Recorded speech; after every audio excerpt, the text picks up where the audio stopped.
What's going on, everybody? So in today's video, I'm going to be talking about 7 different questions you need to ask yourself before investing in real estate.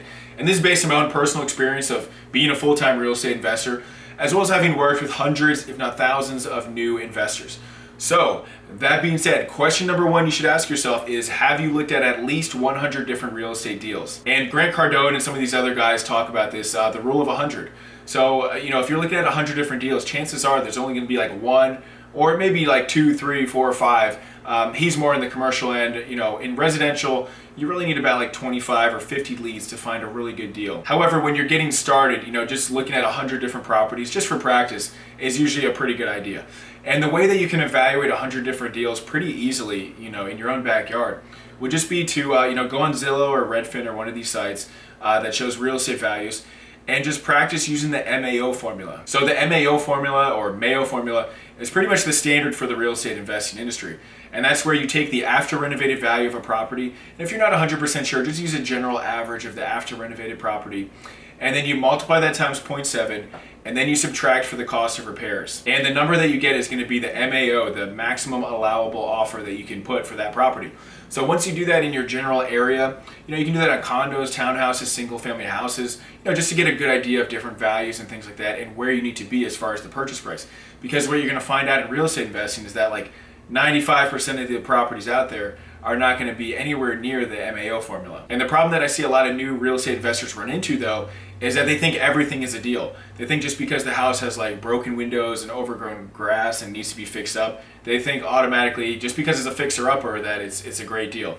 When in reality, you need to be much more strategic and qualify more properties than just their physical exterior. You got to fall in love with the numbers, not the house. Question number 2 that you should be asking yourself is, are you using a deal analyzer? So I like to use the Mayo formula to kind of get in the general ballpark of whether or not it's a deal.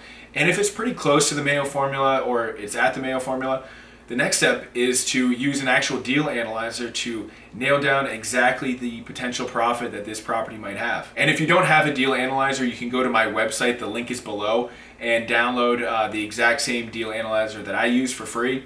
And it's pretty helpful. It's pretty simple, but believe it or not, most people think that, hey, if you just buy a property at $200,000 and sell it at $300,000, that you just made a $100,000 profit. I see people say that all the time. And in reality, in some cases, you might even be losing money on that deal. So that's why you need a deal analyzer, because it'll take into account like closing costs, transfer costs, hard money costs or private money costs, realtor commissions, different things like that.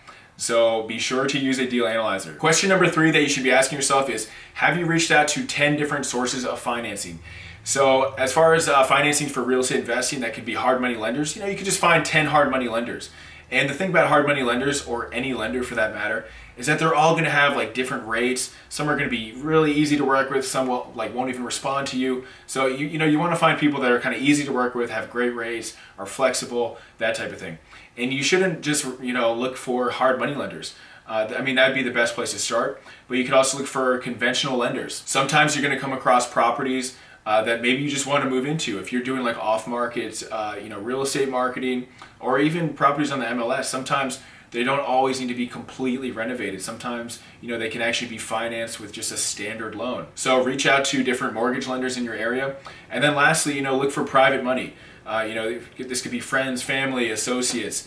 And then you can also ask other real estate investors, the best sources of their financing. Sometimes they might not want to tell you, sometimes they will. It just depends on the investor and how well you know them.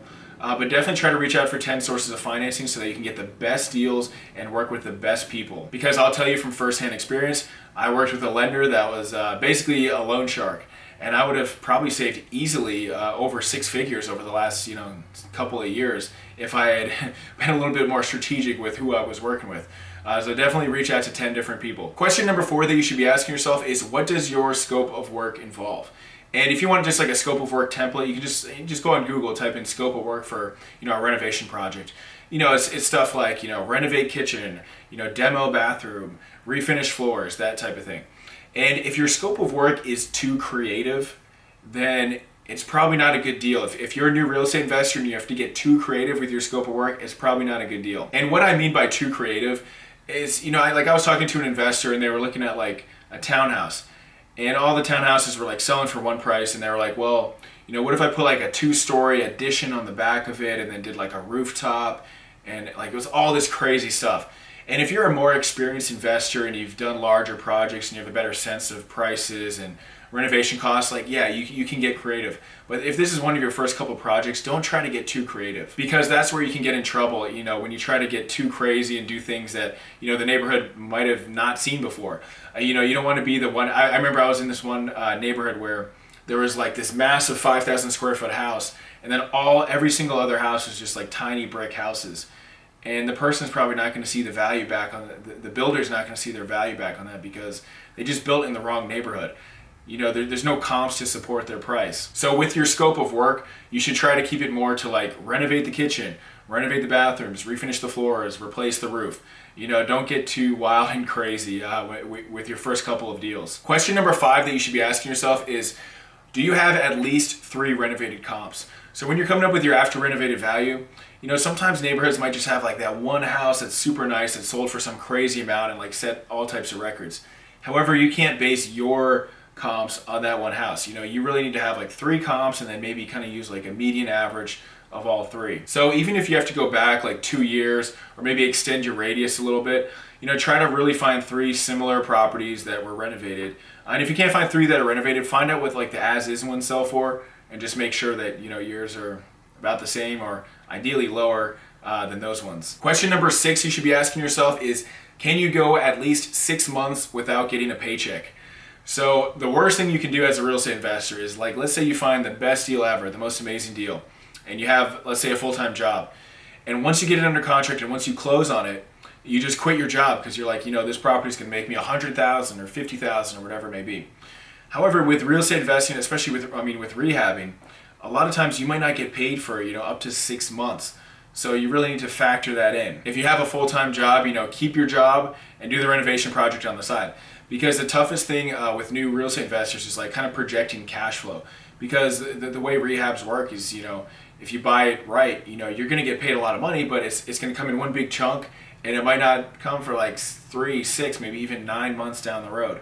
So you just need to, you know, save up some reserves and just be prepared for, you know, every project usually takes a little bit longer and usually costs a little bit more. That's not to say you can't make like amazing profits in real estate investing, but just be prepared for projects to take a little bit longer than you expect. Question number 7 that you should be asking yourself is, do you know the market?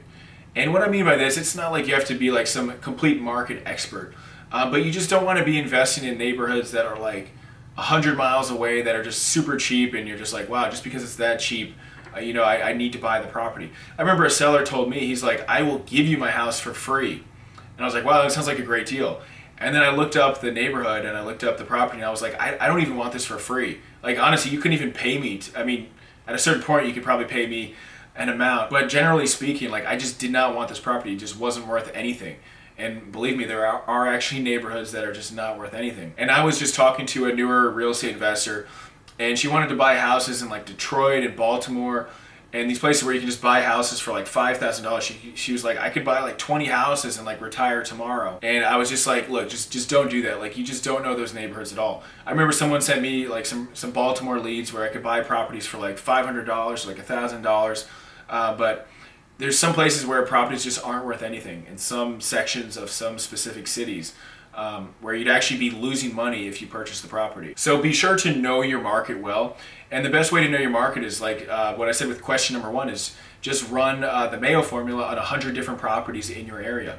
And that it shouldn't even take that long. You could easily do that in like an hour or 2. And once you do that on different properties just within like 10, 20, or 30 miles of you, you know, you're gonna have a great idea of what properties sell for and where you need to be. And you're gonna have a really good idea of the market too.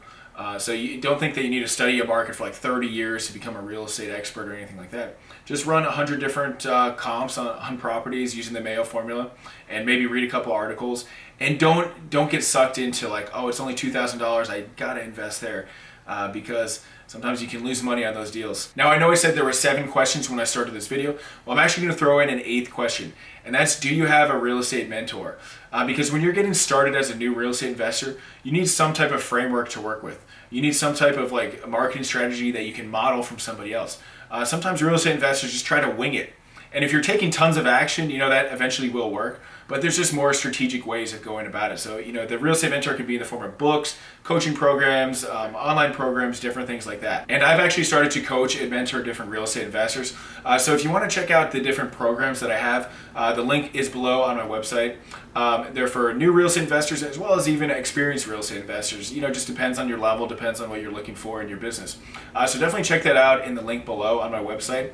And thanks again for watching. Please smash that like button and please subscribe if you haven't already. And I'll see you in the next video. All right, bye.